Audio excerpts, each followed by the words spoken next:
Welcome to another episode of Business and Wealth Podcast. Today, our topic is busyness for business owners. I'm your host, Alicia Masood, and I'll be providing you with an accountant's perspective on the challenges that business owners face in Australia and also some of the tips and tricks that I've used myself in working through the business stuff. I also have with me an esteemed coach, Brad Barr from Primed Leadership. He's an executive and business coach. He wears two hats and has been in the industry for 7 years. Welcome, Brad. Thank you, Alicia. Lovely to be here. Yeah, tell us a bit about yourself before we kick into our topic. Yeah, okay. Thank you. Corporate for 30 years in financial services, doing a whole lot of different things, leading people predominantly all of my working life. Then I moved out of corporate in 2019 and I moved into coaching part-time, full-time.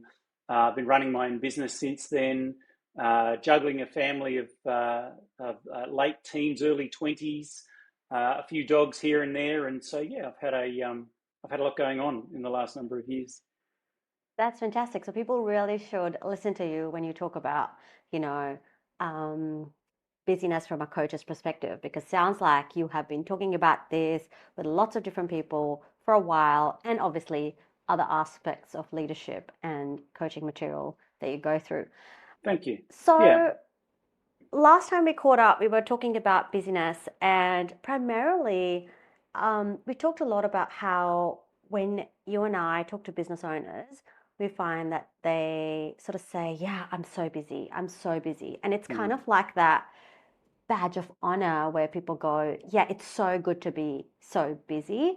Um, but at the cost of what? So let's delve deeper into that. And um, I'd love to know from your perspective, um, why do so many business owners equate busy with productive or successful and essentially wear it like a badge of honor? Yeah, it's a good question, and it's not just business owners, but for today's conversation, if you think about it like a continuum, at one end's super busy, and at the other end's not busy at all.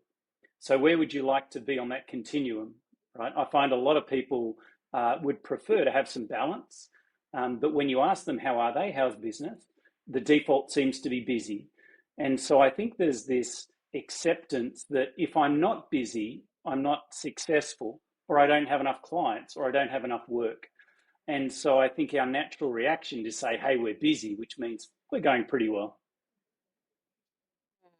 That's true. And I think also sometimes that can mask profitability as well, because once you delve deeper, or for, in my role, when we look at the financial statements and we sort of say, um, cool, like you've been so busy, you maybe haven't even had a chance to talk to your accountant about your business.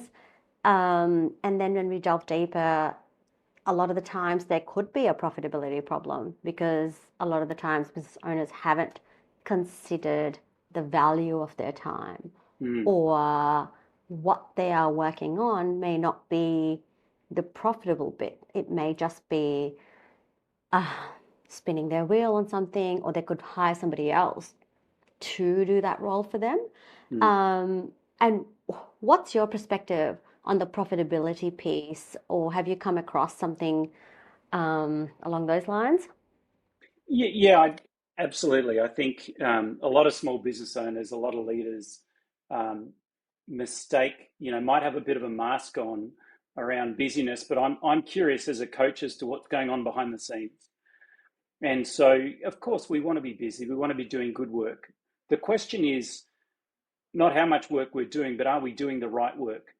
What is the most important work that I should be doing to move the business forward? And I find, just like a swimmer with a bad stroke, we can be flapping our arms in the water, kicking, but not actually getting anywhere. And so the real question I find is, what does productive look like? What is the right activities for you to focus on? And if you focus on those, that'll lead to profit. That'll lead to a better business. That'll lead to a better balanced business owner. Mm. And are you finding that's because of perhaps the reactiveness of the approach? versus like people being proactive about planning and working through the things that they want to consider for their business, have a completely different outlook, have a different way that their busy looks. Yeah, absolutely. Great question. I find a lot of owners and a lot of leaders are reactive to other people's demands, whether it be customers, staff, issues in general. And so, what the work that needs to be done is how do you shift from reacting to things to being in control? We call it, shifting to being more intentional. What do I want? What do I want to focus on? And if you go back to, the original Eisenhower matrix, which is that urgent, important sort of matrix that we all know about, there's knowing about things, but actually doing it, right? The real shift is how do I move away from things that are urgent and that feeling of I'm always on speed, I'm always chasing my tail, to moving to things that are important and urgent. And so that kind of difference between how urgent I'm considering things and how important. And so that's the shift we want people to make, not just reacting to things, because otherwise you're involved in things that other people want you to do, or you've allowed to become urgent. Yeah, because you know that matrix is really interesting because in my work as an accountant and as a business owner, I find that things that are just at times left end up becoming urgent just because of Mm, the time scenario. yeah, yeah, They may not be the most productive things for you to do, but because you've left them for so long, they end up taking up a lot of time. Like if you have got a staffing issue, comes a point where you haven't dealt with it appropriately, so more staff end up leaving.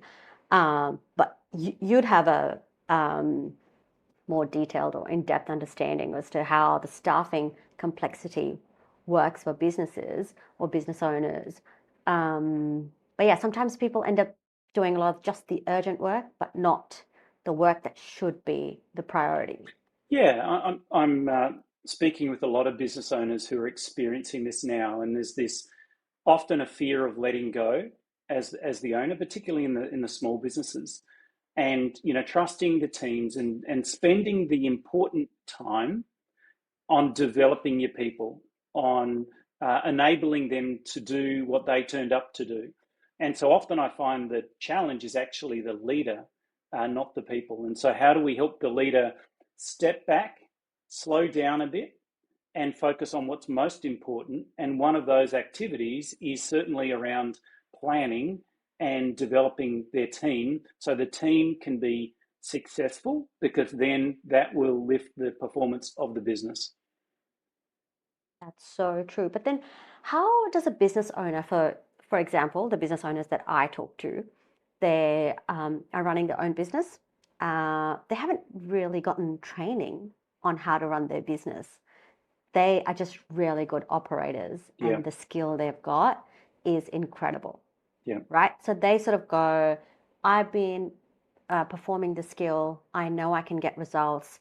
Um, I am passionate about my skill, and therefore I want to run my own ship. yeah, So they go from being an employee um, to a business owner. Now they're really good at this skill, but now they need to learn how to sell the skill, how to market the skill, how to make sure they remain profitable. They have to pay the bills of the business and they have to pay their own bills. So effectively, a lot of the times when a business owner starts, they will run a company or run an ABN, but then still pay themselves as an employee. So it's a lot. yeah.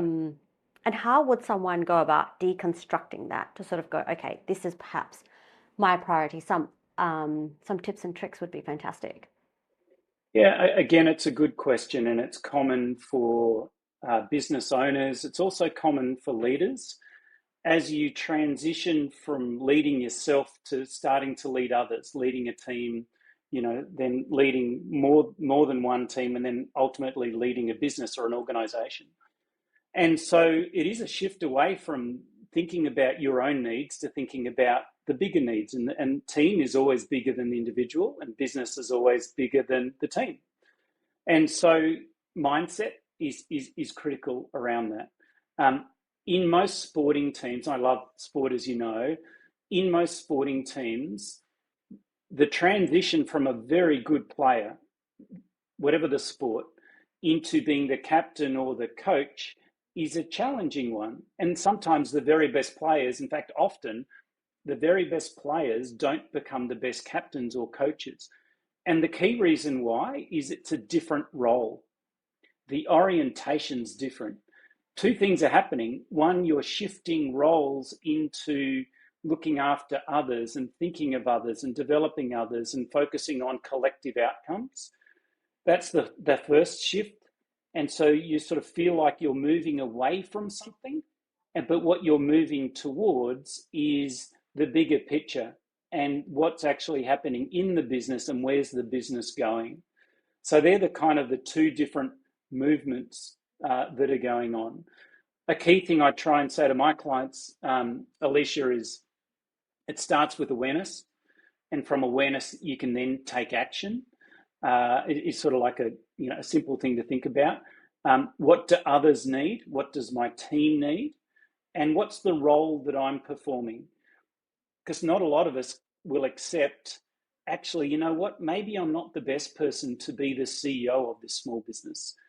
Maybe I'm great at this and I love doing this part of it. Maybe I'm great on the tools, and maybe someone else should run the team or the business. And a few of my clients are doing that. It's not a loss of skill set, it's actually the opposite. It's applying the skills to the role that's needed that best suits you, best suits the business. Wow, that's very profound because in my role at Deloitte, I worked for this very large small business. I say it's a large small business because they were just touching on the ATO slab of small business, right?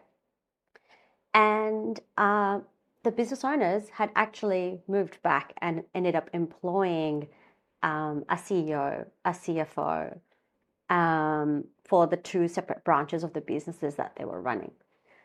And the business kept thriving and doing more and more. Um, and I have now understood what the method behind the madness. So, Yeah. It's um, and look, it's not as, I've simplified things a bit. There's often lots of things going on. The other thing that pops up for me is ego. We're very good at something, but we might not be, it's been a real challenge for me to recognize I think I'm a far better coach than I am a marketer, right? But I have to put a whole lot of hats on my bald head, right? But I know that I'm good at something. So for me to grow the business and to work with my clients, I need to put my ego away and say, well, what's best for the business? What am I best suited to do? And bringing that back to busyness, it's always thinking about what's the most important thing that I need to be focusing on now, and that's sort of on a day-to-day basis.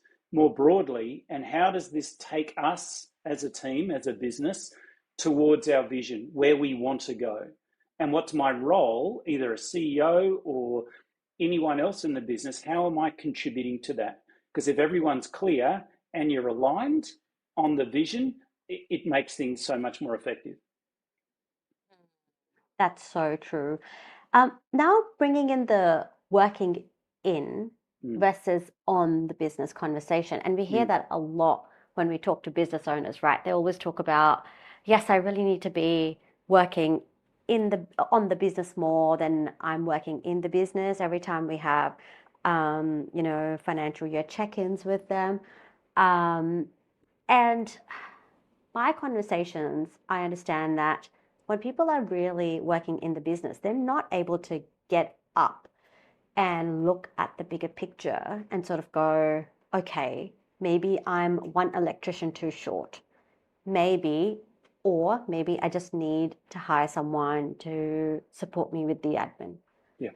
Or maybe the leadership stuff that they've just been applying has primarily been, oh, this is what my old boss used to do. Mm, So this is how he became a leader. He used to mm, take everyone out to drinks, for example. yeah. So I'm going to apply the same methodology and then do that. But at times we find that perhaps outsourcing those tasks may be the best thing for that business owner, as we were talking about earlier as well. Like perhaps hiring a business coach is going to help them in working on their business rather in their business to help get their head out of the minutia and looking at the strategic priorities. So in your role as a business coach, how would you support somebody like this? Or yeah, how would you go about, someone who is working in the business, hasn't really started working on the business? How would you help uplift them? Yeah, a couple of things come to mind. Keyword being patience, slow down, and step back. So one of the things at the moment that I'm having lots of conversations around. So one of the programs we do is around a time audit of a business. Where is someone spending their time? What's the most useful time for them? What does that look like? Have a look at someone's schedule and you can tell what they prioritize. And so when we do that, we're able to help them recognize not only what is the most important work that I need to do, but one of the most, and there's thousands of different time management techniques out there, jump on Google, but it's the message I would give I give my clients, and I'd say to anyone who listens, find the right technique or tool that works for you. A simple one that works, I find more often than not with my clients, is have a director's meeting each week with yourself, 2 to 3 hours, focusing purely on the business. And what I mean by that is things like that you've mentioned, strategy, what's working, what's not working. And there's different ways you can set the agenda up for that meeting. Ask yourself a handful of questions. What's gone well in the last fortnight or last week? What do I need to focus on? If there was a dashboard of results, what does that look like? Are we making progress? If not, why not? So strategic planning, thinking about developing their people, thinking longer term, they're all classic leadership activities or behaviors. So I would encourage business owners to get into the discipline of carving out, even if you can only start with an hour a week, ideally more, but pure and guard that time, that you don't let other people or calls, put your phone away, leave it somewhere else. Focus purely on stepping back and looking at the business and sort of saying, how's it going? What's working? What's not working? What are the initiatives that I've got going on? Are they the right ones, or do I need new ones? And then actually planning, and we use a 90-day planning tool and discipline around that. This stuff's not hard, Alicia. It's just discipline and focus. We know what we should be doing, but doing it is why a lot of people will come to a coach, because I sit alongside people on a fortnightly basis and help them work on it. And they know what to do, but they just don't have the discipline and structure to do it. Yeah, that makes a lot of sense. When we talk to our clients, we sort of say a slightly different approach where we talk about a monthly profit and loss. So we Great. sort of say, like, look at how, like, do all the bookkeeping every month instead of like putting it to the, end of the quarter when your BAS is perhaps due. Look at it every month Fantastic. and check what were the things you were doing 1 month versus a second month. So, whereas your approach, I really like that as well because it's more finger on the pulse. And it's also more intentional, where you talk about the 90-day plan and you talk about sitting on a weekly or a fortnightly basis to assess everything, how it's going. Yeah.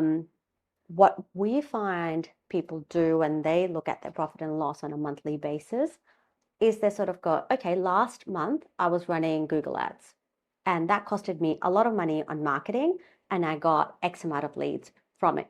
For sometimes it's profitable, sometimes for some businesses it's not profitable. Other times, what people do is they say, oh, yeah, like I was doing a lot of face to face networking, or I was doing like these other marketing activities that were leading to a lot more business versus not leading to business. And then at times that helps them identify, okay, like this activity is a high value activity in my business versus being a low value activity, which probably I could cut down on or not spend my money and time Yeah. on that. And are you able to have similar conversations and Yeah, extract 100%. those?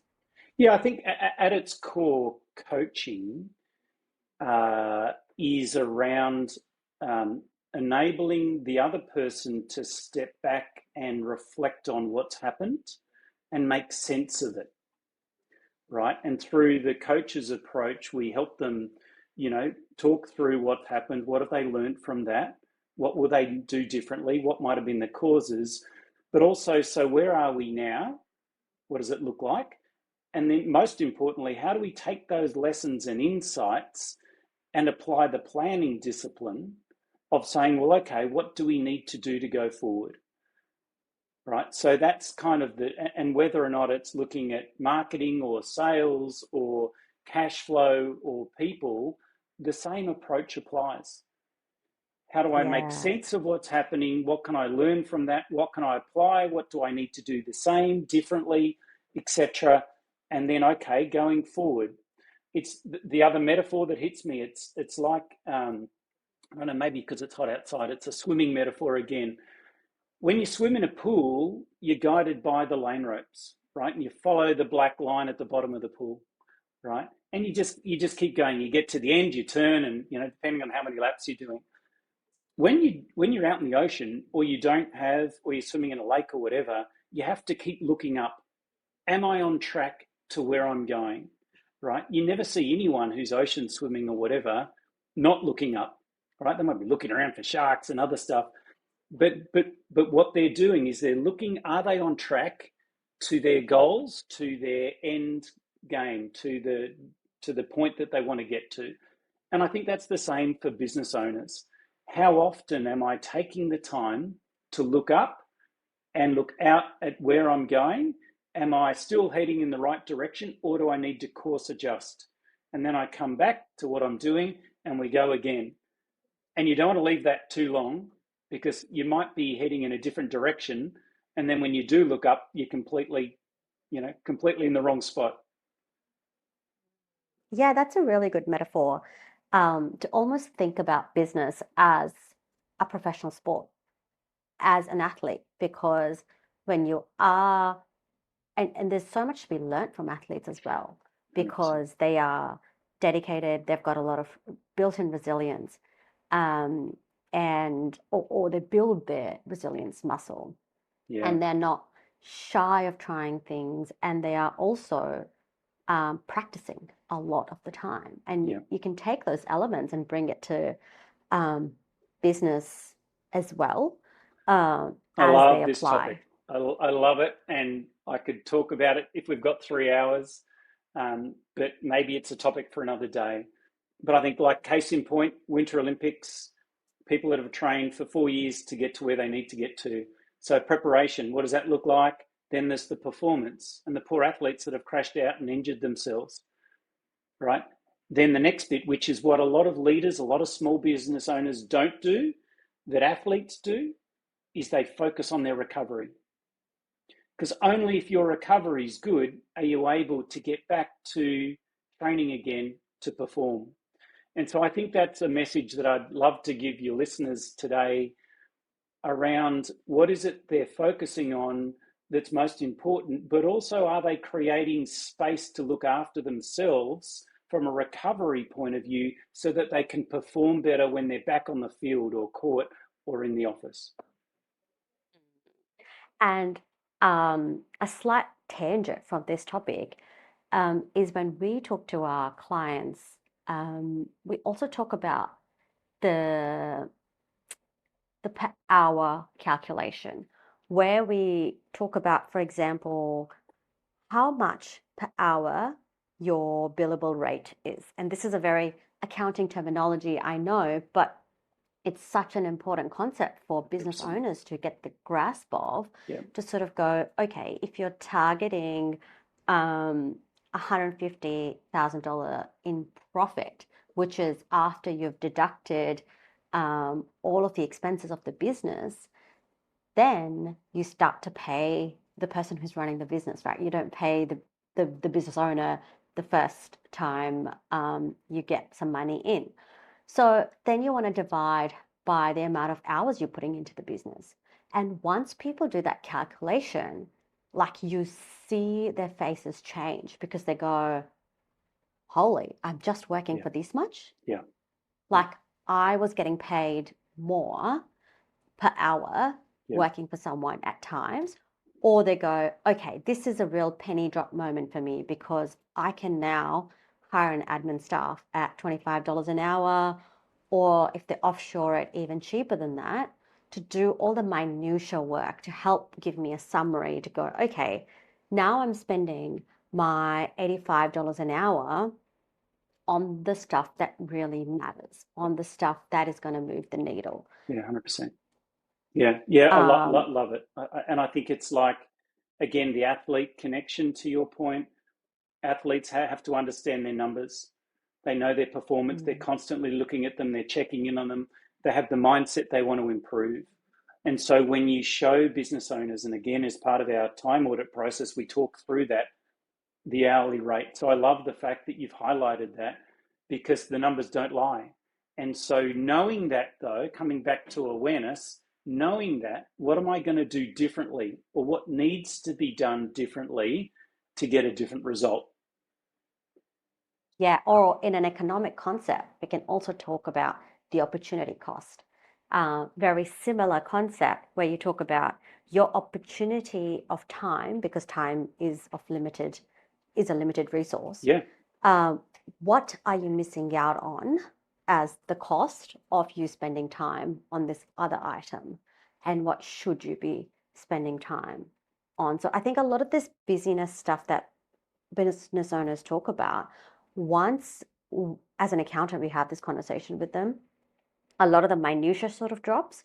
But I imagine as a coach as well, when you talk to them, a lot of this like other stuff that doesn't really matter. Perhaps they want to get fit for their family. Yeah. Perhaps they want Yeah. more time in their life. 100%. We talk a lot when we coach the whole person is the way I sort of think about it. Um, you know, we're not just who we are at work. What else is going on? And I find, unfortunately, a number of business owners that I'm talking to at the moment, what goes first is the things outside work, around balance, um, around health, around social. Reconnecting with the family, with your partner, doing those other things you enjoy, because we didn't go into small business just to work, right? We went into small business to do something because we love, we want to make a difference, and we've got some skills in it. But we also want to create a lifestyle, whether or not we're self-employed or employed, that we're able to use the money, use the success that we have to do the things that we're most excited and passionate about. And we absolutely need to think about the 24 hours we've got in the day and look at that. Where are we spending our time? Have I got the balance right? If not, what adjustments do I need to make? Yeah. And with the adjustments point, I want to also mention delegation, which Mm, can sometimes be so difficult mm-hmm, for a business owner mm, to sort of go, okay, I'm going to delegate this aspect of my role to someone else. I know I've had that as well.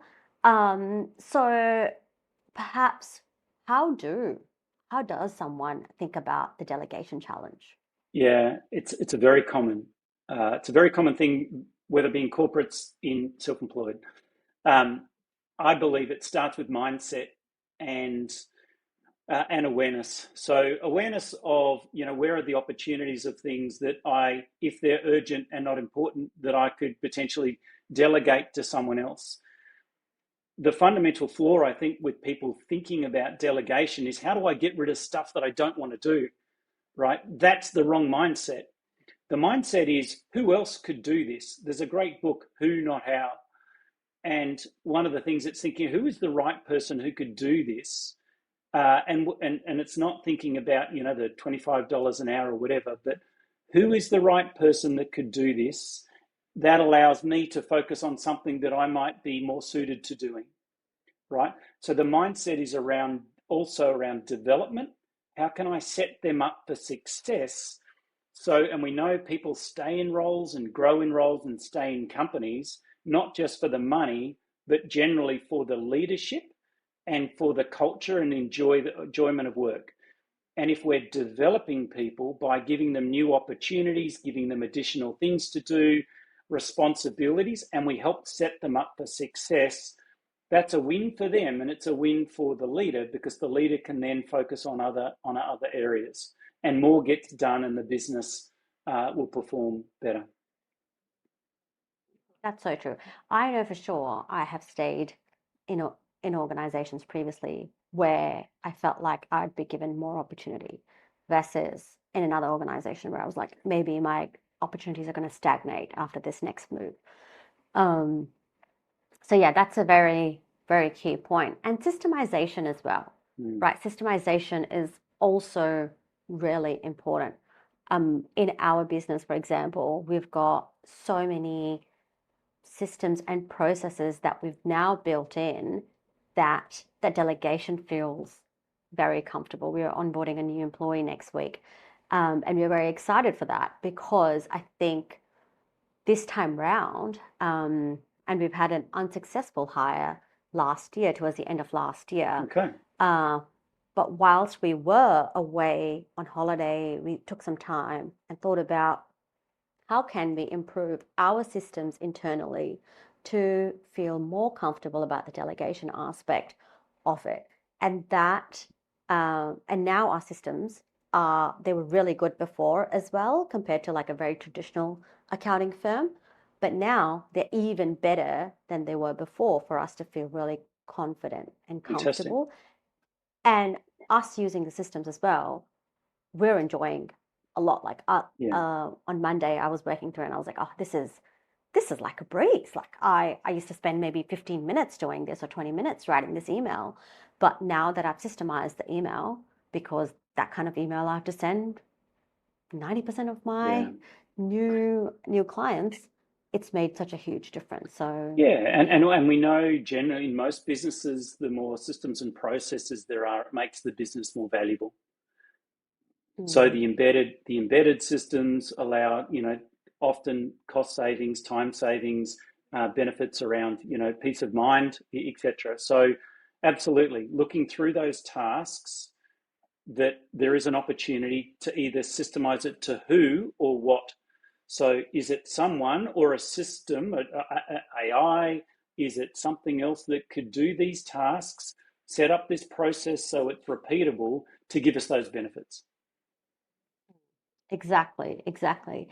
And all of that, I think everything that we've talked about, systems, processes, making sure we align to the goals, we are checking in to Yeah, the goals, making yeah, sure we are swimming in the, like looking for the black line when we are swimming, all tie into the busyness conversation, because all of these elements, if a business owner can nail these, I have seen in the business owners that I speak to, uh, they are doing millions. Like they will bill millions worth of revenue just because they are able to bed down and do this well, versus like a new business owner. There's nothing wrong being a new business owner. You just, are learning a new role as a business owner, like you talked about, learning the leadership challenge as well.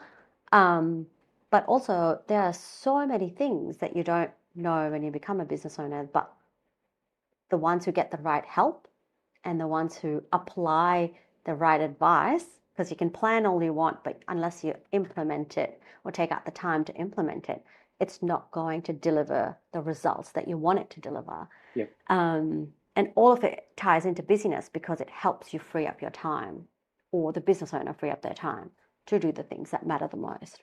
100%. Yeah, yeah. Lead intentionally, focused on what matters the most. and keep checking into your point around the line.